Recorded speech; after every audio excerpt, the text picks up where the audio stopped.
Chat હા કેરીનું ગળ્યું આતનું છે ને કિલોમાં 500 માં 500 માં લ્યો કેટલા દેવાના? આ શું કહે મોટા ભાઈ કેટલી દુકાન પૂછીને આવ્યા? ના ભાઈ સીધો જ અહીંયા આવ્યો. હું આગળ બહાર ઉભો તો મેં ભાઈ આવો તમને બે દુકાન મારી સામે તમે પૂછીને આવ્યા. એવું ને બીજે ક્યાંય મળ્યો નહીં તો મેં કીધું પૂછતો જાવ છે કે નહીં એમ. હાશું ને? હા મોટા ભાઈ તમે જો અહીં સીધા આવ્યા ને તો વધારે મજા આવો અમને. કાંઈ વાંધો નહીં, સીધા અહીંયા આવશું. સારું લ્યો જબલમ નાખી દો અને 80 રૂપિયા છે 500 ના. સારું હાલો. અહીંયા હાલ તો આ સામાન ક્યાં લાવ્યો બધો? ગામમાંથી લાવ્યો. તને ખબર નતા પપ્પાની બધું અહીંથી લઈ? પણ એને ગામમાંથી કીધું હતું તો ગામમાંથી લઈ આવ્યો હું.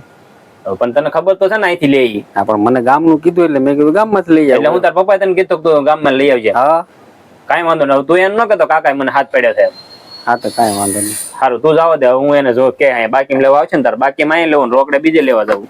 શેઠ ઇડલીનો લોટ છે? હા છે ને ભાઈ. એક આપી છે ને પેકેટ. સારું લ્યો 80 રૂપિયા. હા ક્યાંથી લાવ્યો મોટા ભાઈ તેલનો ડબ્બો? ગામમાંથી લાવ્યા. શું ભાવ લીધો? 2000 લીધા. આપણે રાખ્યું હોય તેલ. એવું છે? આપણે અહીંયા સારું તેલ રાખીએ. કાંઈ વાંધો નહીં. શું ભાવ છે? 1970 રૂપિયા ખાલી. એવું છે? ના તમારી પાસે 30 રૂપિયા વધારે લઈ ગયા ને.